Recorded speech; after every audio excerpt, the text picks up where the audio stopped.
One welcome to complex engineering. तभी हम लोग बात करने वाले ऑल्टरनेटिंग करंट के बारे में। तो प्लेलिस्ट से पता चल रहा है, प्लेलिस्ट की पहली वीडियो है AC circuit and network analysis. तो यहाँ पर हम लोग बात करेंगे ऑल्टरनेटिंग करंट के बारे में, राइट। एसी एनालिसिस हम लोग करेंगे, एसी सर्किट के बारे में हम लोग पढ़ेंगे।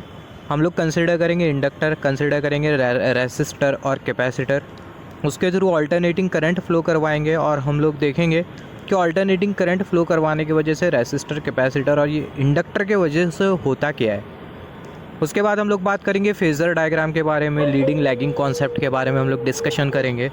फिर उसके बाद हम लोग लास्ट में कुछ ब्रिजेस के बारे में पढ़ेंगे, मतलब एसी ब्रिज के बारे में पढ़ेंगे, जिसमें हम लोग पढ़ेंगे मैक्सवेल ब्रिज के बारे में, शीरिंग्स ब्रिज के बारे में। फिर उसके बाद मैक्सवेल इंडक्टेंस कैपेसिटेंस ब्रिज के बारे में एंड सो ऑन।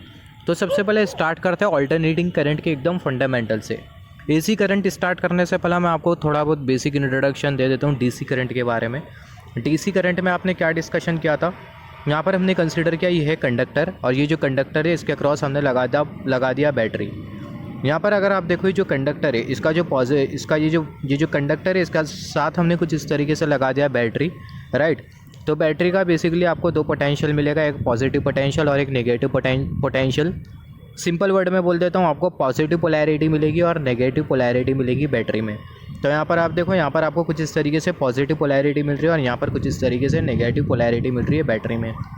तो यहाँ पर अगर आप देखो, यहाँ पर ये जो बैटरी हमने जो कंसीडर किया है, जो बैटरी इसका जो पॉजिटिव पोटेंशियल है वो कंडक्टर के ये वाले टर्मिनल के साथ कनेक्टेड है, और ये जो बैटरी इसका जो नेगेटिव पोटेंशियल है वो कंडक्टर के ये वाले एंड के साथ कनेक्टेड है। तो यहाँ पर अगर हम लोग देखें, जो कंडक्टर है इसके अक्रॉस हमने लगाया बैटरी, तो बैटरी लगाने की वजह से होगा क्या, जो कंडक्टर है इसके अक्रॉस क्रिएट होगा इलेक्ट्रिक फील्ड। इलेक्ट्रिक फील्ड क्यों क्रिएट होगी, क्योंकि ये वाला जो एंड है वो हायर पोटेंशियल पे होगा और ये वाला एंड लोअर पोटेंशियल पे होगा, जिसके वजह से होगा क्या, हायर पोटेंशियल से लोअर पोटेंशियल की तरफ क्रिएट होगी इलेक्ट्रिक फील्ड। इलेक्ट्रिक फील्ड की वजह से क्या होगा, जो कंडक्टर है इसमें फ्लो होने लगेगा करंट, इलेक्ट्रॉन का फ्लो होने लगेगा। यहाँ पर ये जो कंडक्टर है इसका अगर रेसिस्टेंस अगर आर होता है, तो ये जो कंडक्टर का जो रेसिस्टेंस है वो क्या करेगा, करंट के फ्लो को अपोज करेगा। ये हमने इन डेप्थ बात किया था डीसी सर्किट नेटवर्क एनालिसिस में। तो यहाँ पर अगर आप देखो, जो करंट का जो फ्लो है वो राइट हैंड साइड से लेफ्ट हैंड साइड की तरफ होने लगेगा। सिमिलरली इलेक्ट्रॉन के फ्लो के बारे में अगर आप बात करो, तो जो इलेक्ट्रॉन का जो फ्लो है वो लेफ्ट हैंड साइड से राइट हैंड साइड की तरफ फ्लो होगा। मतलब जो इलेक्ट्रॉन का जो फ्लो है, अगर आप देखो जो करंट का जो फ्लो होगा वो लेफ्ट हैंड साइड से राइट हैंड साइड की तरफ होगा। मतलब जो करंट का जो फ्लो है वो ये वाले डायरेक्शन में होगा, जो कि आपको ये वाली एरो शो कर रही है, राइट। तो जो करंट का जो डायरेक्शन है वो हायर पोटेंशियल से लोअर पोटेंशियल की तरफ होगा, ये एरो के डायरेक्शन में होगा, जो कि आपको कर्सर की टिप शो कर रही है। सिमिलरली जो इलेक्ट्रॉन का जो फ्लो होगा वो करंट के फ्लो के अपोजिट डायरेक्शन में होगा। तो जो इलेक्ट्रॉन का जो फ्लो होगा ये वाले डायरेक्शन में होगा। ये वाले डायरेक्शन में जो एरो आपको जो शो कर रही है वो बेसिकली इंडिकेट कर रही है इलेक्ट्रॉन के फ्लो का डायरेक्शन। तो यहाँ पर अगर आप देखो, जब तक कि बैटरी की पोलैरिटी आप चेंज नहीं करोगे तब तक कि जो करंट होगा वो यही वाले डायरेक्शन में फ्लो होगा। जो करंट होगा लेफ्ट हैंड साइड से राइट हैंड साइड की तरफ फ्लो होने लगेगा, या फिर आप बोल सकते हो ये जो एरो है उसकी डायरेक्शन में करंट फ्लो होने लगेगा। यहाँ पर आप देखो, मोस्ट ऑफ द केसेस हम लोग जब नेटवर्क एनालिसिस भी पढ़ते हैं तो हम लोग जो करंट जो कंसिडर करते हैं, हमारे पास दो करंट होता है। कोई भी कंडक्टर में दो करंट फ्लो होता है, एक जो करंट होता है वो कन्वेंशनल करंट होता है, दूसरा जो करंट होता है वो नॉन कन्वेंशनल करंट होता है। तो जो कन्वेंशनल करंट होता है वो हायर पोटेंशियल से लोअर पोटेंशियल की तरफ फ्लो होने लगता है, या फिर आप बोल सकते हो जो कन्वेंशनल करंट का जो डायरेक्शन होता है वो इलेक्ट्रिक फील्ड के ही डायरेक्शन में होता है, राइट। तो हम लोग उतना डेप्थ अभी कंसिडर नहीं करेंगे, क्योंकि इसके बारे में हमने ऑलरेडी डिस्कशन किया है। अगर हम लोग डेप्थ में अगर डिस्कशन करते हैं तो ये कन्फ्यूजन क्रिएट कर सकता है आपके माइंड में। तो जो करंट का जो फ्लो होता है वो बेसिकली हम लोग कन्वेंशनल करंट ही कंसिडर करते हैं, और जो कन्वेंशनल करंट होता है वो ये पॉजिटिव पोटेंशियल से नेगेटिव पोटेंशियल की तरफ फ्लो होता है। उसका डायरेक्शन होता है पॉजिटिव पोटेंशियल से नेगेटिव पोटेंशियल की तरफ। तो यहाँ पर अगर आप देखो, यहाँ पर ये जो कंडक्टर है, ये कंडक्टर के अक्रॉस हमने जो बैटरी जो लगाया है, ये बैटरी की पोलैरिटी हम लोग जब तक के रिवर्स नहीं करेंगे तब तक के जो करंट होगा वो यही वाले डायरेक्शन में फ्लो होगा। कंसिडर कर लेते हैं कंडक्टर के बदले एज्यूम कर लेते हैं रेसिस्टेंस। तो यहाँ पर हमने कंसिडर कर लिया ये है रेसिस्टेंस, और यहाँ पर ये हमने कंसिडर किया पॉइंट है, और यहाँ पर ये पॉइंट भी। तो जो पॉइंट है उसको हमने पॉजिटिव पोटेंशियल के साथ लगा दिया, और जो पॉइंट भी है उसको हमने नेगेटिव पोटेंशियल के साथ लगा दिया। तो पोटेंशियल डिफरेंस की वजह से होगा कि जो रेसिस्टेंस है इसमें फ्लो होने लगेगा करंट, और जो करंट का फ्लो का जो डायरेक्शन होगा वो आपको कैसा मिलेगा, आपको मिलेगा क्लॉकवाइज। यहाँ पर आप देखो, ये जो बैटरी है इसकी पोलैरिटी आप जब तक कि चेंज नहीं करोगे तब तक कि जो करंट का जो डायरेक्शन होगा वो कैसा होने वाला है, तब तक कि जो करंट का जो डायरेक्शन होगा वो क्लॉकवाइज होगा, जब तक आप ये बैटरी की पोलैरिटी को चेंज नहीं करोगे, राइट। जब आप ये बैटरी की पोलैरिटी को चेंज कर दोगे तो बेसिकली होगा क्या, जो करंट का जो डायरेक्शन है वो चेंज हो जाएगा। यहाँ पर ये जो बैटरी की जो पोलैरिटी प्लस माइनस उसको हमने चेंज कर दिया कुछ इस तरीके से। आप देख सकते हो अभी जो पॉइंट ए है वो नेगेटिव टर्मिनल के साथ कनेक्टेड है और पॉइंट बी पॉजिटिव टर्मिनल के साथ कनेक्टेड है। तो बैटरी की जो पोलैरिटी उसको हमने चेंज कर दिया।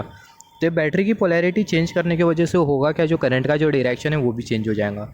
अभी जो करंट है वो कौन से डायरेक्शन में फ्लो होगा, जो करंट है वो एंटी क्लॉकवाइज डायरेक्शन में फ्लो होगा। पहला करंट कौन से डायरेक्शन में फ्लो हो रहा था, पहला जो करंट है वो क्लॉकवाइज डायरेक्शन में फ्लो हो रहा था। अभी जो करंट है पोलैरिटी चेंज करने के बाद, बैटरी की पोलैरिटी चेंज करने के बाद जो करंट है वो कौन से डायरेक्शन में फ्लो हो रहा है, जो करंट है वो एंटी क्लॉकवाइज डायरेक्शन में फ्लो हो रहा है, राइट।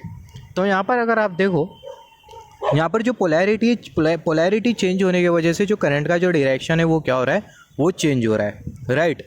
तो यहाँ पर अगर आप देखो, क्या आप ये पोलैरिटी को 1 सेकंड में 50 बार चेंज कर सकते हो क्या? नहीं चेंज कर सकते हो। अगर आप ये पोलैरिटी को 1 सेकंड में अगर 50 बार चेंज कर दो तो आपको क्या मिल जाएगा, आपको मिल जाएगा ऑल्टरनेटिंग करंट। तो ये जो पोलैरिटी हो उसको 1 सेकंड में 50 बार चेंज करने का काम एक इलेक्ट्रिकल मशीन करती है। और वो जो इलेक्ट्रिकल मशीन होती है उसका जो नाम होता है वो बेसिकली होता है AC जनरेटर, या फिर आप बोल सकते हो ऑल्टरनेटर। तो जैसे कि हमने डिस्कस किया, ये जो पोलैरिटी को चेंज करने का जो काम है वो एक इलेक्ट्रिकल मशीन करती है। और वो जो इलेक्ट्रिकल मशीन है आप उसको बोल सकते हो जनरेटर या फिर ऑल्टरनेटर। तो ये जो ऑल्टरनेटर होता है बेसिकली AC करंट जनरेट करता है। जब आप इलेक्ट्रिकल इंजीनियरिंग पढ़ोगे या फिर इलेक्ट्रिकल इंजीनियरिंग की सारी प्लेलिस्ट है, तो आप इलेक्ट्रिकल मशीन जब पढ़ोगे तभी आप इलेक्ट्रिकल मशीन में आपको एक सब्जेक्ट होगा सिंक्रोनस मशीन। तो सिंक्रोनस मशीन में आप पढ़ोगे AC जनरेटर के बारे में, राइट। तो जो अल्टरनेटर होता है वही बेसिकली होता है AC जनरेटर। तो यहाँ पर अगर आप देखो, ये जो AC जनरेटर है ये बेसिक वीडियो अल्टरनेटिंग करंट की, तो यहाँ पर हम लोग ज़्यादा मशीन के बारे में डिस्कशन नहीं करेंगे। तो यहाँ पर सिर्फ आपको इतना याद रखना है, 1 सेकंड में पोलैरिटी को रिवर्स करने का काम कौन करता है, अल्टरनेटर करता है, जिसको आप बेसिकली जनरेटर भी बोल सकते हो या फिर मोर प्रिसाइजली आप बोल सकते हो ऑल्टरनेटर। तो जो ऑल्टरनेटर है वो क्या जनरेट करता है, ऑल्टरनेटर AC करंट जनरेट करता है। अब ये AC करंट हमें कैसा मिलता है, जो AC करंट है जो पोलैरिटी है उसको आप अगर चेंज कर दो 1 सेकंड में 50 बार, 1 सेकंड में 50 बार प्लस माइनस कर दो तो आपको क्या मिल जाएगा, आपको बेसिकली मिल जाएगा ऑल्टरनेटिंग करंट। या फिर सिंपल वर्ड में मैं आपको बोलूँ, 1 सेकंड में जो करंट का जो डायरेक्शन है उसको आप 50 बार चेंज कर दो, क्लॉकवाइज एंटी क्लॉकवाइज उसको आप 50 बार चेंज करो 1 सेकंड में, तो आपको क्या मिल जाएगा, आपको मिल जाएगा ऑल्टरनेटिंग करंट। ऑब्वियस सी बात है, हम लोग ऐसा नहीं कर सकते, ये एक मशीन ही कर सकती है। तो जो मशीन है उसको हम लोग बेसिकली बोलते हैं ऑल्टरनेटर। तो जो ऑल्टरनेटर है वो क्या करता है, जो करंट का जो डायरेक्शन होता है उसको 1 सेकंड में 50 बार चेंज करने का काम करता है। मैं 1 सेकंड में 50 बार क्यों बोल रहा हूँ, क्योंकि यहाँ पर इसका रीज़न मैं आपको अगेन नहीं बताऊँगा, क्योंकि अगेन जब आप इलेक्ट्रिकल इंजीनियरिंग के सब्जेक्ट पढ़ोगे तभी आपका जो कॉन्सेप्ट है वो क्लियर हो जाएगा, राइट। तो यहाँ पर अगर हम लोग देखें, यहाँ पर हमने कंसिडर किया ये है रेसिस्टेंस, और ये जो रेसिस्टेंस है इसके साथ हमने लगा दिया ऑल्टरनेटर। यहाँ पर आप देखो ये जो सिंबल है ये है ऑल्टरनेटर का, या फिर आप बोल सकते हो AC सोर्स का। मैं ऑल्टरनेटर से आपको एक्सप्लेनिंग के लिए बोल रहा हूँ। यहाँ पर ये जो आपको जो सिंबल आपको जो दिखाई दे रहा है वो किसका है, AC सोर्स का। यहाँ पर ये कंडक्टर के साथ हमने जो बैटरी जो लगाई थी उसका जो सिंबल था कुछ इस तरीके से था, जो कि बेसिकली DC सोर्स था। सिमिलरली यहाँ पर ये जो रेसिस्टेंस है इसके साथ हम लोग कनेक्ट कर रहे हैं AC source, alternating current connect कर रहे हैं। तो जो ऑल्टरनेटिंग करंट का जो सोर्स होता है, DC करंट का सोर्स क्या होता है, यहाँ पर हमने जो DC circuit and network analysis में कौन से करंट के बारे में बात किया था, ऑब्वियसली DC करंट के बारे में बात किया था। तो DC करंट का सोर्स क्या होता है, DC करंट का जो सोर्स होता है बैटरी होती है। सिमिलरली यहाँ पर AC करंट का सोर्स क्या होता है, AC करंट का जो सोर्स होता है वो अल्टरनेटर होता है। तो DC करंट का जो सोर्स होता है वो बैटरी होती है। तो ये जो DC करंट का जो सोर्स है इसको हम लोग बेसिकली DC सोर्स भी बोल सकते हैं, बैटरी को हम लोग DC सोर्स भी बोल सकते हैं। सिमिलरली यहाँ पर अगर आप देखो, जो AC करंट का जो सोर्स होता है वो क्या होता है, अल्टरनेटर होता है, राइट। तो जो AC करंट का जो सोर्स है उसको हम लोग AC सोर्स भी बोल सकते हैं। तो यहाँ पर हमने कंसिडर किया ये AC सोर्स, और यहाँ पर ये जो AC सोर्स है वो क्या करेगा, ये हमने कंसिडर किया ये AC सोर्स। तो ये जो AC सोर्स है वो क्या करेगा, अल्टरनेटिंग करंट जनरेट करेगा। तो यहाँ पर अगर आप देखो, यहाँ पर ये जो AC सोर्स हमने जो कंसिडर किया इसके वजह से मान लेते हैं यहाँ पर पॉजिटिव पोलैरिटी बन रही है, और यहाँ पर कैसी पोलैरिटी बन रही है, यहाँ पर बन रही है बेसिकली नेगेटिव पोलैरिटी। तो ये पोलैरिटी की वजह से करंट कौन से डायरेक्शन में फ्लो होगा, ऑब्वियसली हमें पता है जो करंट है वो प्लस से माइनस की तरफ फ्लो होता है। उसका मतलब जो करंट है कौन से डायरेक्शन में फ्लो होगा, जो करंट है वो ये क्लॉकवाइज डायरेक्शन में फ्लो होगा। यहाँ पर आप देखो जो करंट आपको जो दिखाई दे रहा है क्लॉकवाइज डायरेक्शन में फ्लो होते हुए, जो करंट होता है वो किस तरीके से फ्लो होता है आपको पता है। सबसे पहले जो करंट है इसका जो मैग्नीट्यूड होगा, मतलब इसकी जो वैल्यू होगी वो 0 होगी। फिर उसके बाद ये जो करंट है वो इंक्रीज़ करने लगेगा, इसका जो मैग्नीट्यूड है वो इंक्रीज़ करने लगेगा। फिर एक पर्टिकुलर टाइम के बाद ये जो करंट है इसका जो मैग्नीट्यूड होगा वो अपनी मैक्सिमम वैल्यू को अटेन करेगा। फिर मैक्सिमम वैल्यू को अटेन करने के बाद ये जो करंट है वो डिक्रीज़ करने लगेगा, ये करंट डिक्रीज़ करने लगेगा। और एक पर्टिकुलर टाइम के बाद ये जो करंट आपको जो दिखाई दे रहा है वो क्या हो जाएगा, वो ज़ीरो हो जाएगा। ये जो करंट आपको जो दिखाई दे रहा है ये ज़ीरो हो जाएगा। तो जैसे ही ये करंट ज़ीरो हो जाएगा तो ये जो एसी सोर्स की जो पोलैरिटी है वो चेंज हो जाएंगी। तो जब ये एसी सोर्स की पोलैरिटी चेंज हो जाएंगी तो यहाँ पर नेगेटिव पोटेंशियल बन जाएगा, और यहाँ पर कौन सा पोटेंशियल बन जाएगा, यहाँ पर बन जाएगा पॉजिटिव पोटेंशियल। अभी यहाँ पर आप देखो जो पोलैरिटी है वो चेंज हो गई। पोलैरिटी चेंज होने की वजह से होगा क्या, अभी जो करंट है वो अपोजिट डायरेक्शन में फ्लो होगा, जो करंट है वो एंटी क्लॉकवाइज डायरेक्शन में कुछ इस तरीके से फ्लो होगा। अगेन यहाँ पर आप देखो जो करंट जो फ्लो कर रहा है, ये जो करंट है सबसे पहला ये इंक्रीज़ करेगा, और सबसे पहला इसकी जो वैल्यू होगी इनिशियली वो ज़ीरो होगी। फिर उसके बाद जो करंट है वो इंक्रीज़ करेगा। ये जो करंट है एंटी क्लॉकवाइज डायरेक्शन में इनिशियली इसकी जो वैल्यू होगी वो ज़ीरो होगी। जैसी पोलैरिटी चेंज होगी, पहला जो पोलैरिटी थी वो थी प्लस माइनस, फिर उसके बाद पोलैरिटी चेंज हो जाएंगी, माइनस प्लस हो जाएंगी। जैसी पोलैरिटी चेंज हो जाएंगी तो जो करंट हमें जो दिखाई दे रहा है ये जो करंट है वो इनिशियली ज़ीरो होगा। फिर उसके बाद ये जो करंट है वो इंक्रीज़ करने लगेगा, फिर करंट अपनी मैक्सिमम वैल्यू तक पहुंचेगा। फिर उसके बाद ये जो करंट है वो डिक्रीज़ करने लगेगा, फिर डिक्रीज़ करते हुए जो करंट है वो क्या हो जाएगा, ज़ीरो हो जाएगा। और जैसे ही ये करंट ज़ीरो हो जाएगा तो ये जो पोलैरिटी आपको जो दिखाई दे रही है वो अगेन चेंज हो जाएंगी। यहाँ पर पॉजिटिव पोटेंशियल बनने लगेगा और यहाँ पर नेगेटिव पोटेंशियल बनने लगेगा। और अगेन यहाँ पर आप देखो ये पोटेंशियल चेंज होने की वजह से होगा क्या, अगेन जो करंट है कौन सी डायरेक्शन में फ्लो होने लगेगा, अगेन जो करंट है वो क्लॉकवाइज डायरेक्शन में फ्लो होने लगेगा, एंड सो ऑन। सिमिलरली यहाँ पर अगर आप देखो ये जो करंट है वो इंक्रीज़ करने लगेगा, अपनी मैक्सिमम वैल्यू तक पहुँचेगा, फिर उसके बाद डिक्रीज़ करने लगेगा। फिर उसके बाद जो करंट है ज़ीरो हो जाएगा। एक पर्टिकुलर टाइम के बाद ये जो करंट है वो क्या हो जाएगा, ज़ीरो हो जाएगा। जैसे ये करंट ज़ीरो हो जाएगा तो जो एसी सोर्स की जो पोलैरिटी वो चेंज हो जाएंगी, और जैसी पोलैरिटी चेंज हो गई तो जो करंट है वो कुछ इस तरीके से अपोजिट डायरेक्शन में फ्लो होने लगेगा। अपोजिट डायरेक्शन में जो करंट है वो फ्लो होने लगेगा, उसका जो मैग्नीट्यूड है वो इंक्रीज़ करने लगेगा। फिर एक पर्टिकुलर टाइम के बाद अपनी मैक्सिमम वैल्यू को अटेन करेगा, फिर उसके बाद जो करंट है वो डिक्रीज़ करने लगेगा। फिर उसके बाद जो करंट है वो क्या हो जाएगा, ज़ीरो हो जाएगा, एंड सो ऑन। ये जो प्रोसेस होगा वो चलते जाएगा। और जैसे ही ये करंट ज़ीरो हो जाएगा तो जो एसी सोर्स है उसकी जो पोलैरिटी वो अगेन क्या हो जाएंगी, चेंज हो जाएंगी। तो यहाँ पर अगर आप देखो, अगर आप ये डीसी का केस कंसीडर करो, डीसी करंट में हमने क्या डिस्कस किया था, ये कंडक्टर के साथ हम लोग कुछ इस तरीके से बैटरी लगाते थे, डीसी सोर्स लगाते थे। और ये डीसी सोर्स लगाने की वजह से होता क्या, ये जो आई करंट है वो कॉन्स्टेंटली फ्लो होते रहता है। ये आई करंट ना ही इंक्रीज़ करता है ना ही डिक्रीज़ करता है, ये जो आई करंट है वो कॉन्स्टेंटली फ्लो होते रहता है। मगर हमने ये देखा एसी सोर्स लगाने की वजह से हो रहा है क्या, ये जो करंट जो फ्लो कर रहा है ये करंट का डायरेक्शन चेंज तो हो रहा है, मगर ये जो करंट है इसका जो मैग्नीट्यूड है वो भी चेंज हो रहा है, राइट। तो अगर आप ये डीसी के लिए अगर वेव फॉर्म देखो तो डीसी के लिए जो वेव फॉर्म होगी वो आपको कुछ इस तरीके से मिलेगी। यहाँ पर ये जो वाई एक्सिस है वो आपको इंडिकेट कर रही है वोल्टेज, और जो एक्स एक्सिस है वो आपको इंडिकेट कर रही है टाइम। तो यहाँ पर आप देखो, यहाँ पर ये जो कंडक्टर है, कंडक्टर के साथ आपने क्या लगा दिया, कंडक्टर के साथ में आपने लगा दिया बैटरी। तो बैटरी लगाने की वजह से होगा क्या, जो आई करंट है वो कॉन्स्टेंटली फ्लो होगा। आई करंट ना ही इंक्रीज़ करेगा ना ही डिक्रीज़ करेगा, ये कांस्टेंट वैल्यू से फ्लो होते जाएगा। तो यहाँ पर अगर हम लोग देखें, जो आई करंट है वो कांस्टेंट वैल्यू से कुछ इस तरीके से फ्लो होते जाएगा। और यहाँ पर ये हमने कंसिडर कर लिया डीसी करंट की वेव फॉर्म। मगर एसी करंट के केस में ऐसा नहीं होगा, जैसे कि हमने डिस्कस किया था, एसी करंट के केस में ऐसा नहीं होता। तो यहाँ पर अगर आप देखो, यहाँ पर ये हमने कंसिडर किया वाई एक्सिस, जो वाई एक्सिस है वो आपको इंडिकेट कर रही है वोल्टेज, और जो एक्स एक्सिस है वो आपको इंडिकेट कर रही है टाइम इंस्टेंट।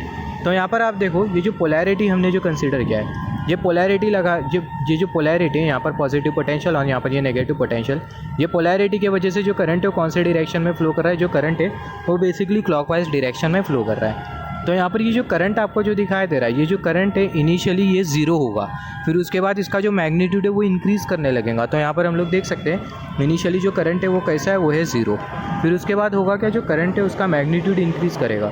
ये जो हमने जो करंट जो कंसिडर किया इसका जो मैग्नीट्यूड है वो इंक्रीज़ करेगा। तो यहाँ पर आप देखो, हाँ, तो जैसे कि हमने डिस्कस किया, यहाँ पर ये जो करंट जो फ्लो हो रहा है इसका जो मैग्नीट्यूड होगा वो इनिशियली कैसा होगा, वो ज़ीरो होगा। फिर उसके बाद ये जो करंट आपको जो दिखाई दे रहा है, जो कि कर्सर की टिप शो कर रही है, जो करंट है इसका जो मैग्नीट्यूड होगा वो इंक्रीज़ करेगा। तो ये जो करंट है वो इनिशियली ज़ीरो होगा, मतलब इसका जो मैग्नीट्यूड है वो इनिशियली ज़ीरो होगा। तो यहाँ पर हम लोग देख सकते हैं करंट का जो मैग्नीट्यूड है वो इनिशियली कैसा है, ज़ीरो है। फिर उसके बाद होगा क्या, जो करंट का जो मैग्नीट्यूड है वो इंक्रीज़ करने लगेगा। तो यहाँ पर हम लोग देख सकते हैं करंट का जो मैग्नीट्यूड है वो इंक्रीज़ कर रहा है। फिर उसके बाद अगर हम लोग देखें एक पर्टिकुलर टाइम के बाद ये जो करंट आपको जो दिखाई दे रहा है वो अपनी मैक्सिमम वैल्यू को अटेन कर लेगा। तो यहाँ पर हम लोग देख सकते हैं करंट अपनी मैक्सिमम वैल्यू को अटेन किया।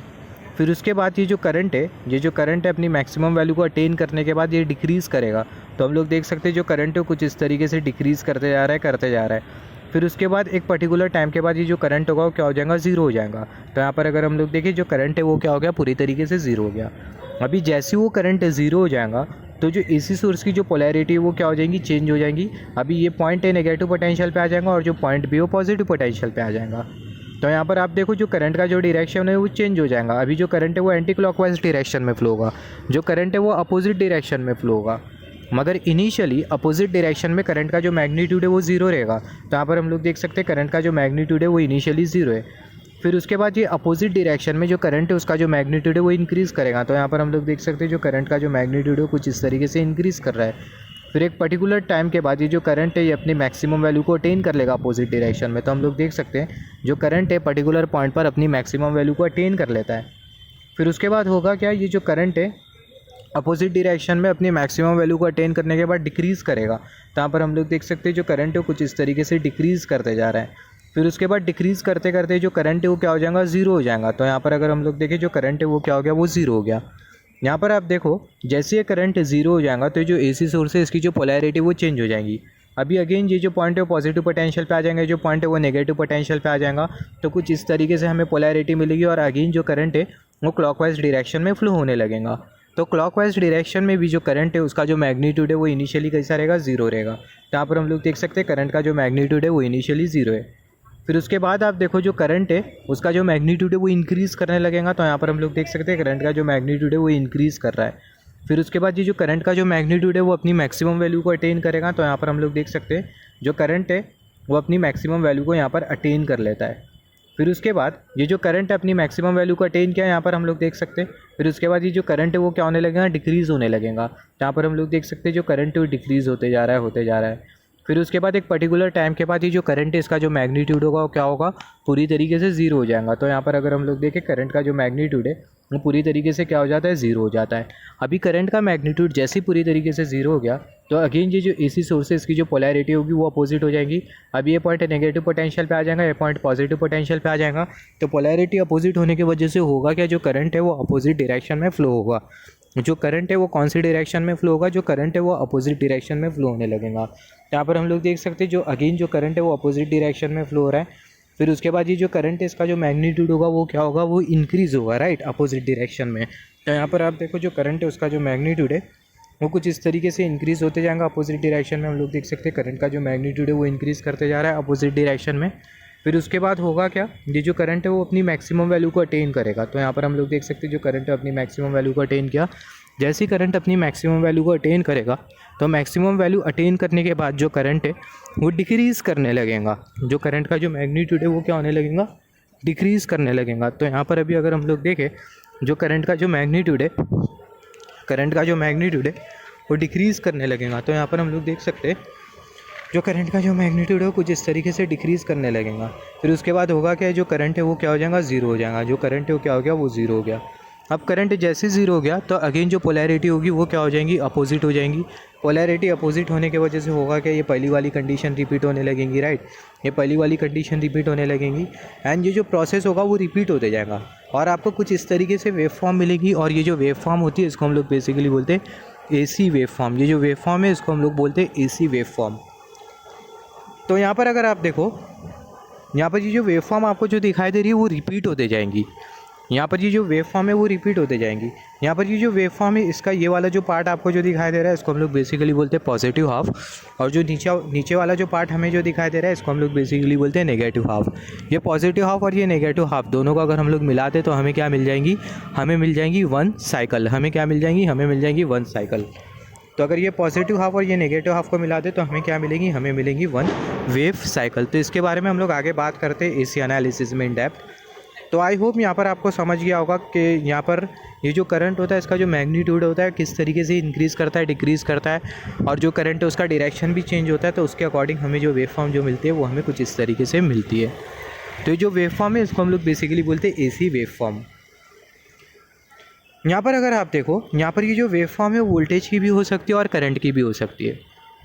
यहाँ पर आप देखो ये फिगर अगर हम लोग देखें, यहाँ पर ये फिगर अगर हम लोग देखें, ये वाली जो वेव फॉर्म हमें जो दिखाई दे रही है कर्सर की टिप, ये जो वेव फॉर्म है वो किसकी वेव फॉर्म है, ये बेसिकली वोल्टेज की वेव फॉर्म है। और यहाँ पर आप देखो जो वेव फॉर्म आपको जो दिखाई दे रही है, जो वेव फॉर्म है नीचे वाली वेव फॉर्म कर्सर की टिप ये बेसिकली करंट की वेव फॉर्म है। तो ये जो ऊपर वाली जो वेव फॉर्म आपको जो दिखाई दे रही है वोल्टेज की वेव फॉर्म है, और नीचे वाली जो वेव फॉर्म आपको जो दिखाई दे रही है ये किसकी वेव फॉर्म है, ये बेसिकली करंट की वेव फॉर्म है। हमेशा याद रखना जो वोल्टेज की जो वेव फॉर्म है, ये जो वोल्टेज की जो वेव फॉर्म है इसकी जो हाइट होती है वो ज़्यादा होती है, और जो करंट की जो वेव फॉर्म होती है उसकी जो हाइट होती है वो कम होती है। और यहाँ पर ये जो वेव फॉर्म की जो हाइट होती है इसी को ही हम लोग बेसिकली बोलते हैं एम्पलीट्यूड। तो यहाँ पर आप देखो, यहाँ पर ये जो हाइट होती है वेव फॉर्म की सिंपल वर्ड में, इसको हम लोग क्या बोलते हैं, इसको हम लोग बेसिकली बोलते हैं amplitude. Height of wave form is known as amplitude. तो जो वोल्टेज की जो वेव फॉर्म होती है उसका जो एम्पलीट्यूड होता है वो ज़्यादा होता है, राइट, और जो करंट की जो वेव फॉर्म होती है उसका जो एम्पलीट्यूड होता है वो कम होता है। यहाँ पर आप देखो ये जो वोल्टेज की जो वेव फॉर्म है इसको हम लोग, ये जो वोल्टेज की वेव फॉर्म की जो हाइट है उसको हम लोग बोल सकते हैं एम्पलीट्यूड, और सिमिलरली जो करंट की वेव फॉर्म की जो हाइट है उसको भी हम लोग बोल सकते हैं एम्पलीट्यूड। और जैसे कि हमने डिस्कस किया वोल्टेज का जो एम्पलीट्यूड होता है वो ज़्यादा होता है और जो करंट की वेव फॉर्म का जो एम्पलीट्यूड होता है वो कम होता है। यहाँ पर आप देखो ये जो हाइट होती है, ये जो हाइट आपको जो दिखाई दे रही है इसको हम लोग बेसिकली मैक्सिमम वैल्यू भी बोलते हैं और पीक वैल्यू भी बोलते हैं। यहाँ पर आप देखो ये जो वेव फॉर्म है वो किसकी है, ये जो वेव फॉर्म है वो वोल्टेज की वेव फॉर्म है। तो यहाँ पर ये जो पीक वैल्यू आपको जो मिलेंगी या फिर जो मैक्सिमम वैल्यू जो मिलेंगी वो आपको किसकी मिलेंगी, वोल्टेज की मिलेंगी। तो ये जो पॉइंट है वो आपको क्या इंडिकेट कर रहा है, आपको इंडिकेट कर रहा है मैक्सिमम वोल्टेज। तो यहाँ पर आपको कौन सा वोल्टेज मिलेगा, यहाँ पर आपको मिलेगा मैक्सिमम वोल्टेज, जिसको आप पीक वोल्टेज भी बोल सकते हो। और सिमिलरली यहाँ पर आप देखो, यहाँ पर जो मैक्सिमम वोल्टेज है उसकी हमें अपोजिट वैल्यू मिलेंगी या फिर आप बोल सकते हो नेगेटिव वैल्यू मिलेंगी। यहाँ पर आप देख सकते हो ये यहाँ पर ये जैसे कि हमने डिस्कस किया, ये वाली जो साइकिल होती है, ये वाली जो वेव होती है इसको हम लोग बोलते हैं पॉजिटिव हाफ साइकिल, और जो नीचे वाली जो वेव होती है उसको हम लोग कौन सी वेव साइकिल बोलते हैं, नेगेटिव वेव साइकिल बोलते हैं। जैसे कि हमने डिस्कस किया था थोड़े टाइम पहले, ये जो ऊपर वाला जो पार्ट होता है उसको हम लोग बोलते हैं पॉजिटिव हाफ, और जो नीचे वाला जो पार्ट होता है उसको हम लोग बोलते हैं नेगेटिव हाफ। तो यहाँ पर अगर हम लोग देखें नेगेटिव हाफ में जो वोल्टेज है उसकी जो मैक्सिमम हाइट होगी उसको हम लोग क्या बोलेंगे, उसको हम लोग बोलेंगे -Vm, जो कि है basically maximum voltage in negative half cycle, right. Similarly यहाँ पर अगर हम लोग देखें, यहाँ पर अभी हम लोग इंस्टेंटेनियस वोल्टेज और जो इंस्टेंटेनियस करंट है उसके लिए हम लोग इक्वेशन ऑब्टेन कर लेते हैं। फिर उसके बाद ये जो एसी वेव फॉर्म है इसमें थोड़े बहुत पैरामीटर्स होते हैं, जैसे कि फॉर एग्जांपल वेव साइकिल क्या होती है, फ्रीक्वेंसी क्या होती है, टाइम पीरियड क्या होता है, इसके बारे में हम लोग बात करेंगे आगे के कॉन्सेप्ट में। ऑल्टरनेशन का मतलब क्या होता है इसके बारे में हम लोग आगे बात करते हैं। तो यहाँ पर अगर हम लोग किसी भी इंस्टेंट के लिए अगर हम लोग करंट अगर डिफाइन करें तो जो करंट होता है उसको हम लोग बोलते हैं इंस्टेंटेनियस करंट, और किसी भी इंस्टेंट के लिए जो वोल्टेज होता है उसको हम लोग बेसिकली बोलते हैं इंस्टेंटेनियस वोल्टेज। तो यहाँ पर अगर आप देखो जो इंस्टेंटेनियस वोल्टेज होता है, उसके लिए आपके पास जो इक्वेशन जो होता है वो ये वाला इक्वेशन होता है। यहाँ पर अगर आप देखो जो इंस्टेंटेनियस वोल्टेज है उसके लिए हमारे पास जो इक्वेशन होता है वो ये वाला इक्वेशन होता है Vm sin ωt। यहाँ पर अगर आप देखो, यहाँ पर ये जो Vm आपको जो दिखाई दे रहा है, जैसे कि हमने डिस्कस किया इंस्टेंटेनियस वोल्टेज का मतलब क्या है, किसी भी इंस्टेंट पर आपको जो वोल्टेज जो मिलेगा उसको हम लोग बेसिकली बोलते हैं इंस्टेंटेनियस वोल्टेज। तो इंस्टेंटेनियस वोल्टेज के लिए आपको ये वाला इक्वेशन दिखाई दे रहा है V = Vm sin ωt। तो यहाँ पर इंस्टेंटेनियस वोल्टेज आप इसको अगर वेव फॉर्म से समझो, किसी भी इंस्टेंट पर वोल्टेज आपको पूछ लिया जाए, यहाँ पर ये जो वेव फॉर्म है वो आगे चलते जाएंगी कुछ इस तरीके से, वेव फॉर्म ऊपर से नीचे, फिर उसके बाद ऊपर से नीचे चलते जाएंगी, राइट। तो अगर आपको किसी भी इंस्टेंट पर वोल्टेज अगर कैलकुलेट करना हो, फॉर एग्जांपल यहाँ पर आपको वोल्टेज कैलकुलेट करना हो, यहाँ पर वोल्टेज, तो जो वोल्टेज होता है इसको हम लोग बेसिकली बोलते हैं इंस्टेंटेनियस वोल्टेज। तो किसी भी इंस्टेंट पर आपको जो वोल्टेज जो मिलेगा उसको हम लोग कौन सा वोल्टेज बोलेंगे, उसको हम लोग बेसिकली बोलेंगे इंस्टेंटेनियस वोल्टेज। और इंस्टेंटेनियस वोल्टेज के लिए हमारे पास ये वाला इक्वेशन होता है V = Vm sin ωt। और यहाँ पर ये जो Vm है वो आपको इंडिकेट कर रहा है वोल्टेज वेव फॉर्म की मैक्सिमम हाइट, या फिर आप बोल सकते हो मैक्सिमम वोल्टेज, या फिर आप बोल सकते हो पीक वोल्टेज, या फिर आप बोल सकते हो वोल्टेज का मैक्सिमम एम्पलीट्यूड।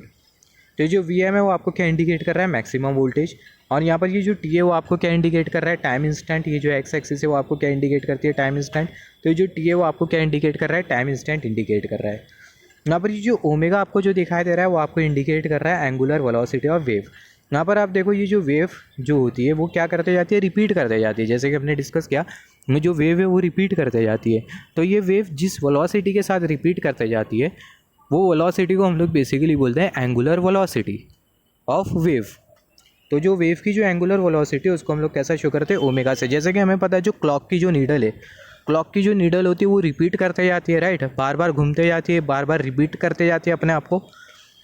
तो जो क्लॉक की नीडल जिस वेलोसिटी के साथ रिपीट करती है उसको आप क्या बोल सकते हो, उसको आप बोल सकते हो एंगुलर वेलोसिटी।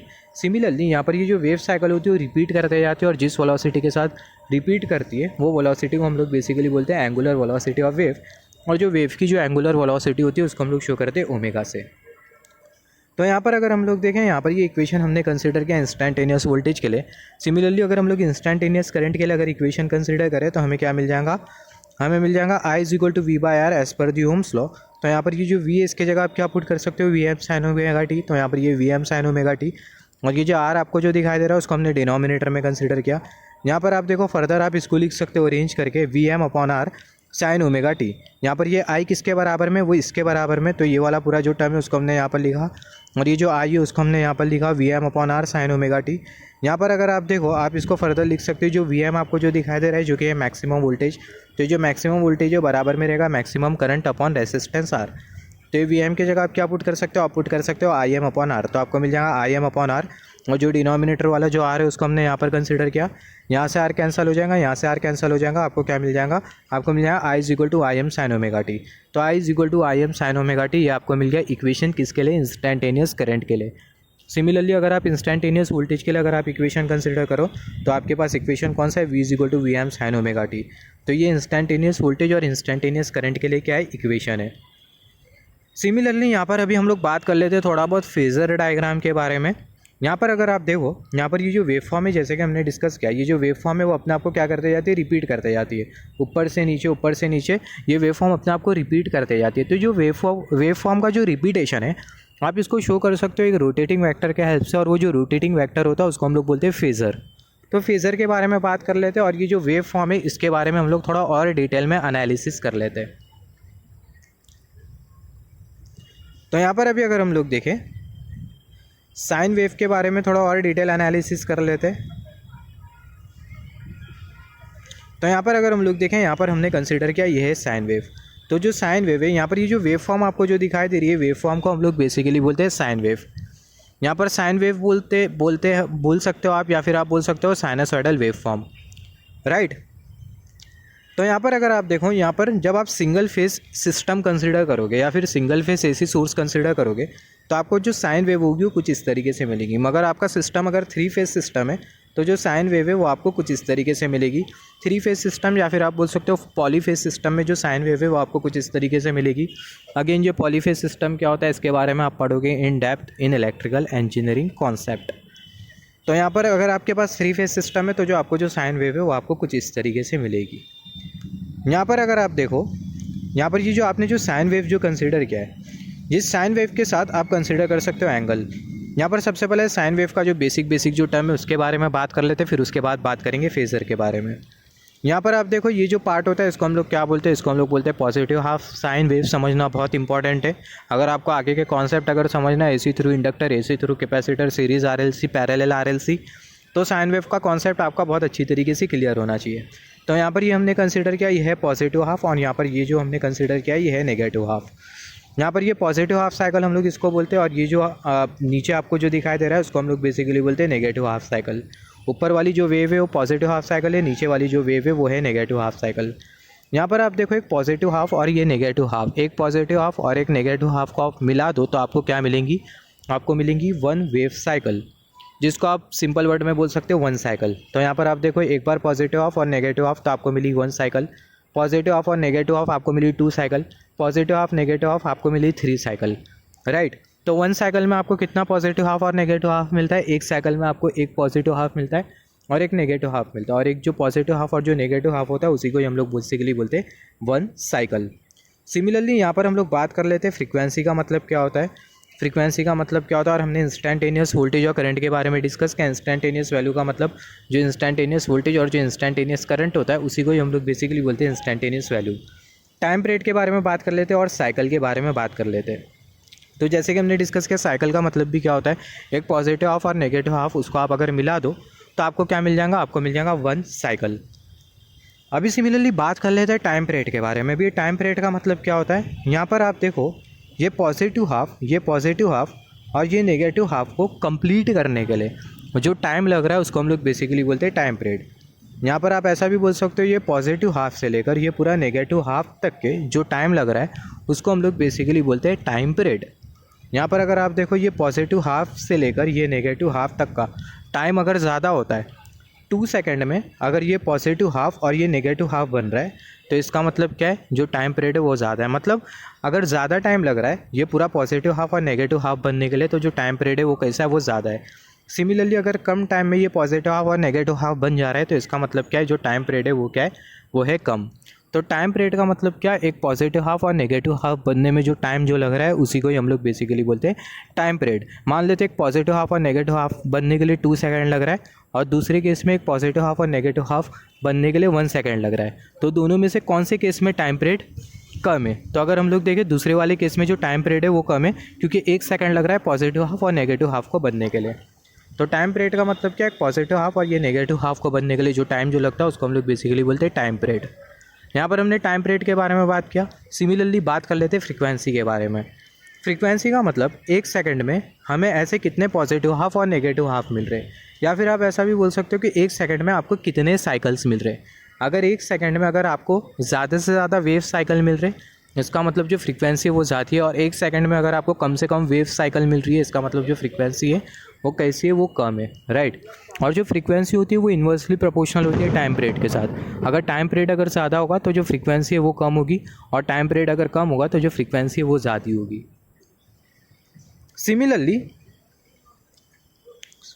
सिमिलरली आगे हम लोग डिस्कशन करेंगे फॉर्म फैक्टर पिक फैक्टर के बारे में। यहाँ पर सिमिलरली यहाँ पर आप देखो ये फॉर्म फैक्टर का मतलब क्या होता है, पिक फैक्टर का मतलब क्या होता है। यहाँ पर आपको ये टर्म का मतलब नहीं पता होगा, RMS वैल्यू, एवरेज वैल्यू। तो अगर आपको ये, क्योंकि ये इनिशियल वीडियो है तो यहाँ पर मैं एक्सप्लेन नहीं किया हूँ RMS वैल्यू का मतलब क्या होता है, एवरेज वैल्यू का मतलब क्या होता है, मगर ये प्लेलिस्ट में आपको RMS वैल्यू और एवरेज वैल्यू के ऊपर एक्सप्लेनेशन मिलेगा। सिर्फ ये जो डेफिनेशन है आप इस पर थोड़ा कंसंट्रेट करना, बाकी आपको ये RMS वैल्यू और जो एवरेज वैल्यू है जिसका क्या मतलब होता है ये आगे आपको पता चल जाएगा। तो यहाँ पर एक फैक्टर होता है जिसको हम लोग बेसिकली बोलते हैं पिक फैक्टर। यहाँ पर हमने कंसीडर कर लिया ये है AC साइकिल, साइनसॉइडल वेव हमने कंसीडर किया, या फिर आप बोल सकते हो साइन वेव। यहाँ पर हमें क्या मिलेंगी, यहाँ पर हमें मिलेंगी पिक वैल्यू, या फिर आप बोल सकते हो मैक्सिमम वैल्यू। तो यहाँ पर अभी अगर हम लोग देखें फॉर्म फैक्टर का मतलब क्या होता है, the ratio of RMS value to the average value of an alternating quantity is called as form factor. जो RMS वैल्यू और जो एवरेज वैल्यू होती है ऑल्टरनेटिंग करंट की, उसको हम लोग बोलते हैं फॉर्म फैक्टर। तो RMS वैल्यू और एवरेज वैल्यू का जो रेशियो होता है उसी को ही हम लोग बोलते हैं फॉर्म फैक्टर। तो जो फॉर्म फैक्टर होता है वो क्या होता है, ratio of RMS value upon average value. RMS voltage और जो एवरेज वोल्टेज है दोनों का आप रेशियो कंसिडर करो तो आपको क्या मिल जाएगा, आपको मिल जाएगा फॉर्म फैक्टर, राइट। सिमिलरली यहाँ पर हमने वोल्टेज कंसिडर किया था, यहाँ पर हमने कंसिडर किया था वोल्टेज। अगर हम लोग करंट कंसिडर करें तो हमें मिलेगा RMS current upon average current. यहाँ पर अगर आप देखो यहाँ पर ये वाला केस हम लोग कंसिडर कर सकते हैं, RMS voltage upon average voltage का जो रेशियो होता है उसको हम लोग बेसिकली बोलते हैं फॉर्म फैक्टर। तो जो एवरेज वोल्टेज है उसकी जो वैल्यू होती है वो होती है 2Vm अपॉन पाई, और जो एवरेज करंट है उसकी जो वैल्यू होती है वो होती है 2Im अपॉन पाई। यहाँ पर आप देखो एवरेज वोल्टेज की वैल्यू 2Vm अपॉन पाई, और जो RMS वोल्टेज की जो वैल्यू है वो है Vm अपॉन √2। तो यहाँ पर अगर आप देखो यहाँ पर ये जो VRMS आपको जो दिखाई दे रहा है इसके जगह आप क्या पुट कर सकते हो, Vm अपॉन √2। तो यहाँ पर ये Vm अपॉन √2, V एवरेज के जगह आप क्या पुट कर सकते हो, आप पुट कर सकते हो 2Vm अपॉन पाई। तो यहाँ पर ये 2Vm अपॉन पाई, यहाँ से Vm कैंसिल हो जाएगा, यहाँ से Vm कैंसिल हो जाएगा, तो आपको क्या मिल जाएगा √2 इंटू पाई। इसको आप फर्दर कैलकुलेट करो तो जो फॉर्म फैक्टर है उसकी जो वैल्यू है वो आपको कितनी मिलेंगी, आपको मिलेंगी 1.11।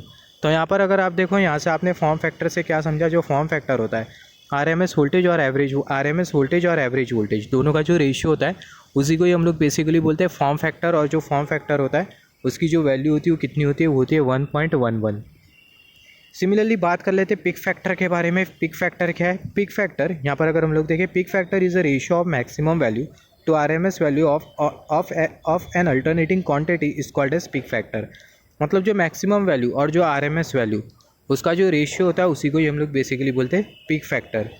यहाँ पर आप देखो यहाँ पर ये जो पिक फैक्टर है नाम से ही पता चल रहा है, जैसे कि हमने डिस्कस किया था peak voltage, peak current, maximum voltage, maximum current, ये पिक मैक्सिमम, ये सारे के सारे जो टर्म है इसका एक ही मतलब है। मैक्सिमम वोल्टेज हम लोग बोल रहे हैं, इसका मतलब पीक वोल्टेज, ऊंचाई पर जो वोल्टेज है वो, राइट। तो यहाँ पर अगर हम लोग देखें जो पिक फैक्टर होता है वो क्या होता है, मैक्सिमम वोल्टेज और जो RMS वोल्टेज है दोनों का अगर हम लोग रेशियो कंसीडर कर ले तो हमें क्या मिल जाएगा, हमें मिल जाएगा पिक फैक्टर। सिमिलरली अगर हम लोग करंट कंसीडर करें तो मैक्सिमम करंट और RMS करंट दोनों का जो रेशियो होगा उसी को ही हम लोग बेसिकली बोलेंगे पिक फैक्टर। यहाँ पर हम लोग वोल्टेज एज्यूम करते हुए चल सकते हैं, मैक्सिमम वोल्टेज और जो RMS वोल्टेज है दोनों का जो रेशियो वो है क्या, वो है पीक फैक्टर। तो यहाँ पर अगर आप देखो, यहाँ पर ये जो RMS वोल्टेज है इसकी जो वैल्यू कितनी थी, जैसे कि हमने डिस्कस किया था, जो RMS वोल्टेज है उसकी जो वैल्यू है वो है Vm/√2। तो यहाँ पर अगर आप देखो ये जो RMS वोल्टेज है इसकी जो वैल्यू है क्या है, वो है Vm/√2। तो RMS की जगह हमने पुट कर दिया Vm/√2, यहाँ से Vm कैंसिल, यहाँ से Vm कैंसिल। तो जो पीक फैक्टर है उसकी जो वैल्यू आपको कितनी मिलेंगी, आपको मिलेंगी √2। आप इसको अगर फर्दर कैलकुलेट करो तो जो पीक फैक्टर है उसकी जो वैल्यू आपको कितनी मिलेंगी, 1.414। तो यहाँ पर हमने फॉर्म फैक्टर के बारे में बात किया, पिक फैक्टर के बारे में बात किया। सिमिलरली थोड़ा डिस्कशन कर लेते फेज़र के बारे में। फेज़र डायग्राम के बारे में हम लोग इन डेप्थ आगे एनालिसिस करेंगे। हम लोग देखेंगे लीडिंग का कॉन्सेप्ट क्या होता है, लैगिंग का कॉन्सेप्ट क्या होता है। यहाँ पर अगर आप देखो, जैसे कि हमने डिस्कस किया, यहाँ पर ये जो साइनोसॉइडल वेव होती है वो क्या होती है, वो क्या करते जाती है, रिपीट करते जाती है अपने आप को। तो यहाँ पर ये जो साइनोसॉइडल वेव है इसका जो रिपीटेशन है, आप इसको एक रोटेटिंग वेक्टर के हेल्प से रिप्रेजेंट कर सकते हो। और वो जो रोटेटिंग वेक्टर है उसको हम लोग क्या बोल सकते हैं, रोटेटिंग वेक्टर को हम लोग बोल सकते हैं फेज़र। तो यहाँ पर ये जो फेज़र है आप इसको किससे रिलेट कर सकते हो, जो आपकी जो क्लॉक है उससे आप रिलेट कर सकते हो। तो जो फेज़र है वो आपको कुछ इस तरीके से मिलेगा। सबसे पहले आप देखो ये जो एंगल्स आपको जो दिखाई दे रहा है, यहाँ पर ये 0 degree, 30 degree, 60 degree, 90 degree, 120, 150, 180, 230, 240 degree, 270 degree, 300 degree, 330 और 360 डिग्री। तो ये सारे के सारे जो एंगल्स है उसको हमने यहाँ पर कंसिडर किया। यहाँ पर आप देखो ये 0 डिग्री, ये 30 डिग्री, ये 60 degree, 90 degree, 120 degree, 150, 180। Similarly 210 degree, 240 degree, 270 degree, 300 degree, 330 degree और अगेन यहाँ पर ये 0 डिग्री, राइट। यहाँ पर आपको ये दिखाई दे रही है डार्क एरो, आपको जो दिखाई दे रही है, ये जो डार्क एरो है इसी को ही हम लोग बेसिकली बोलते हैं फेज़र। ये जो डार्क एरो आपको जो दिखाई दे रही है इसी को ही हम लोग बेसिकली बोलते हैं फेज़र। बेसिकली होगा क्या, जो डार्क एरो है वो रोटेट करेगी, कौन से डायरेक्शन में रोटेट करेंगी, एंटी क्लॉकवाइज डायरेक्शन में रोटेट करेंगे। बहुत इंपॉर्टेंट है। यहाँ पर आप देखो, यहाँ पर ये जो डार्क एरो है इसी को ही हम लोग बेसिकली बोल सकते हैं फेज़र, और मोर प्रिसाइजली आप बोल सकते हो रोटेटिंग फेज़र। तो यहाँ पर आप देखो जो रोटेटिंग फेज़र है उसका जो डायरेक्शन है वो कौन सा डायरेक्शन है, एंटी क्लॉकवाइज डायरेक्शन है। ये जो फेज़र है वो कौन से डायरेक्शन में रोटेट करता है, यहाँ से आपका MCQ आ सकता है एंटी क्लॉकवाइज डायरेक्शन में। यहाँ पर आप देखो, यहाँ पर ये जो आपको जो एंगल जो दिखाई दे रहा है यहाँ पर आप कंसिडर कर लो। यहाँ पर आपने कंसिडर कर लिया ये रेफरेंस, यहाँ पर ये रेफरेंस और यहाँ पर ये फेज़र, दोनों के बीच का जो एंगल है वो कितना है, वो है ω t। यहाँ पर आपने कंसिडर कर लिया ये है रेफरेंस एंगल, या फिर आप बोल सकते हो ये रेफरेंस लाइन है, ये रेफरेंस लाइन और ये फेज़र, दोनों के बीच का जो एंगल है वो कितना है, वो है ω t। यहाँ पर आप देखो, आप वोल्टेज को भी रेफरेंस कंसिडर कर सकते हो, करंट को भी रेफरेंस कंसिडर कर सकते हो। इसके बारे में हम लोग बात करेंगे series RLC parallel RLC circuit में, राइट। तो यहाँ पर अगर आप देखो, या फिर जब भी आप किसी भी साइन वेव का, यहाँ पर ये जो फेज़र है इसकी रिक्वायरमेंट क्या है, जैसे कि हमने डिस्कस किया, जो साइन वेव है उसका जो रिपीटेशन है उसको हम लोग शो कर सकते हैं रोटेटिंग वेक्टर के हेल्प से। और ये जो रोटेटिंग वेक्टर है इसको हम लोग बेसिकली बोलते हैं फेज़र। यहाँ पर ये फेज़र से होता क्या, अब ये फेज़र की ज़रूरत हमें क्यों पड़ी। यहाँ पर अगर आप देखो जो साइनोसॉइडल वेव फॉर्म होती है, जब आप इलेक्ट्रिकल इंजीनियरिंग करोगे तभी आप ट्रांसफार्मर पढ़ोगे, AC मशीन के बारे में पढ़ोगे, तो उस सर्किट में बेसिकली बहुत सारे ऐसे पैरामीटर्स होते हैं जिसके हमें वोल्टेज और करंट को क्या करना होता है, कैलकुलेट करना होता है। तो वोल्टेज और करंट को जब हम लोग कैलकुलेट करते हैं with the help of sine wave, या फिर अगर मैं एकदम सिंपल वर्ड में बोलूँ, जो AC एनालिसिस है उसको सिंप्लीफाई करने के लिए, या फिर जो AC वेव फॉर्म है, AC वेव फॉर्म में आपको वोल्टेज की वेव फॉर्म मिलेंगी, करंट की वेव फॉर्म मिलेंगी। तो जो AC वेव फॉर्म है उसको सिंप्लीफाई करने के लिए, उसको सिंपल वे में अरेंज करने, उसको सिंपल वे में समझने के लिए हमारे पास ये क्वांटिटी होती है जिसको हम लोग बेसिकली बोलते हैं फेज़र, राइट। तो AC एनालिसिस को सिंपल करने के लिए हमारे पास ये रोटेटिंग वेक्टर होता है जिसको हम लोग बेसिकली बोलते हैं फेज़र। अगर आपकी सर्किट में अगर एक से ज़्यादा वोल्टेज सोर्स लगे हो और एक से ज़्यादा करंट सोर्स लगे हो, इंडक्टर कैपेसिटर जैसे एलिमेंट लगे हो, तो ऐसे केस में अगर आप एनालिसिस करोगे AC सर्किट की विदाउट फेज़र और just with the help of the wave form, तो ऐसे केस में आपका जो कॉन्सेप्ट होगा वो बहुत कॉम्प्लिकेटेड हो जाएगा, बहुत कॉम्प्लेक्स हो जाएगा। तो ये कॉम्प्लेक्स कॉन्सेप्ट को ही सिंप्लीफाई करने के लिए आपके पास आ जाता है फेज़र। तो यहाँ पर ये जो फेज़र है वो कौन से डायरेक्शन में रोटेट करता है, एंटी क्लॉकवाइज डायरेक्शन में रोटेट करता है। यहाँ पर आप देखो, जैसे कि हमने डिस्कस किया था, जो वेव फॉर्म होगी वो आगे प्रोसीड करते जाएंगी कुछ इस तरीके से, राइट। तो जब ये वेव फॉर्म 0 डिग्री से 30 डिग्री की तरफ जाएंगी, जब ये वेव फॉर्म 0 डिग्री से 30 डिग्री की तरफ जाएंगी, तो यहाँ पर ये जो रोटेटिंग वेक्टर आपको जो दिखाई दे रहा है वो भी 0 डिग्री से 30 डिग्री जाएगा। सिमिलरली यहाँ पर ये वेव फॉर्म जब 30 डिग्री से 60 डिग्री जाएंगी, तो आपका ये जो रोटेटिंग वेक्टर है वो भी 30 डिग्री से 60 डिग्री जाएगा। सिमिलरली जब आपकी वेव फॉर्म 60 डिग्री से 90 डिग्री जाएंगी, यहाँ पर आप देखो, यहाँ पर मैं आपको पहले एक्सप्लेन कर देता हूँ। यहाँ पर आपकी जो वेव फॉर्म है कुछ इस तरीके से कंटिन्यूसली आगे बढ़ते जाएंगी, राइट। तो आपकी जो वेव फॉर्म है पहला 0 डिग्री से 30 डिग्री, 30 डिग्री से 60, 60 से 90, 90 से 120, 120 से 150, 150 से 180। इसको मैं थोड़ा छोटा करके देखूँ क्या। हाँ, तो यहाँ पर आप देख सकते हो जब आपकी वेव फॉर्म, कर्सर की टिप आप केयरफुली नोटिस करना, जब आपकी वेव फॉर्म 0 डिग्री से 90 डिग्री जाएंगी तो आपका जो फेज़र है वो भी 0 डिग्री से, जब आपकी वेव फॉर्म 0 डिग्री से 30 डिग्री जाएंगी तो आपका जो फेज़र है वो भी 0 डिग्री से 30 डिग्री जाएगा। आपका जो वेव फॉर्म है, आपका जो फेज़र है वो वेव फॉर्म के साथ साथ ही रिपीट होएगा, वेव फॉर्म के साथ साथ ही आगे बढ़ेगा आपका फेज़र। सिमिलरली जब आपकी वेव फॉर्म 30 डिग्री से 60 डिग्री जाएंगी तो आपका जो फेज़र है वो भी 30 डिग्री से 60 डिग्री जाएगा। सिमिलरली जब आपकी वेव फॉर्म 60 डिग्री से 90 डिग्री जाएंगी तो आपका जो फेज़र है वो भी 60 डिग्री से 90 डिग्री जाएगा, राइट। तो आपका जो फेज़र और आपकी जो वेव फॉर्म है वो साथ में आगे बढ़ेंगी। ऐसा नहीं कि आपकी वेव फॉर्म आगे आगे जा रही है और आपका जो फेज़र है वो पीछे पीछे जा रहा है। आपकी वेव फॉर्म जब 60 डिग्री से 90 डिग्री जाती है तभी आपका फेज़र 0 डिग्री से 30 डिग्री जाता है, ऐसा बिल्कुल भी नहीं होगा, राइट। तो यहाँ पर आपकी जब वेव फॉर्म 60 डिग्री से 90 डिग्री जाएंगी तो आपका जो फेज़र है वो भी 60 डिग्री से 90 डिग्री जाएगा, राइट। सिमिलरली जब आपकी वेव फॉर्म 90 डिग्री से 120 डिग्री जाएंगी तो जो रोटेटिंग वेक्टर आपको जो दिखाई दे रहा है इसको हम लोग यहाँ पर रोटेट नहीं कर सकते, राइट। इसको हम लोग इमेजिन कर सकते हैं। तो आपका जो रोटेटिंग वेक्टर है वो भी 90 डिग्री से 120। अब आपका वेव फॉर्म 120 डिग्री से 150 डिग्री जाएगा तो आपका जो रोटेटिंग वेक्टर है वो भी 120 डिग्री से 150 डिग्री जाएगा। सिमिलरली यहाँ पर जब आपकी वेव फॉर्म 150 डिग्री से 180 डिग्री जाएंगी तो आपका जो रोटेटिंग वेक्टर है वो भी 150 डिग्री से कहाँ पर जाएगा, 180 डिग्री जाएगा। सिमिलरली जब आपकी वेव फॉर्म 180 डिग्री से 210 डिग्री जाएंगी, आपकी वेव फॉर्म जब 180 डिग्री से 210 डिग्री जाएंगी, यहाँ पर आप देख सकते हो 210 डिग्री, तो आपका जो रोटेटिंग वेक्टर है वो भी 180 डिग्री से 210 डिग्री जाएगा। सिमिलरली आपकी जब वेव फॉर्म 210 डिग्री से 240 डिग्री जाएंगी तो आपका जो रोटेटिंग वेक्टर है वो भी 210 डिग्री से 240 डिग्री जाएगा। यहाँ पर आप देखो जो हमने जो लाइन जो कंसिडर किया, ये जो एरो हमने जो कंसिडर किया, ये एरो ये सारी की सारी जो एरो है वो है क्या, ये है रोटेटिंग वेक्टर, राइट। सिमिलरली यहाँ पर आप देखो जब आपकी वेव फॉर्म 240 से 270 जाएंगी, मतलब जब आपकी वेव फॉर्म यहाँ से यहाँ पर जाएंगी तो आपका जो रोटेटिंग वेक्टर है वो भी 240 डिग्री से 270 डिग्री जाएगा।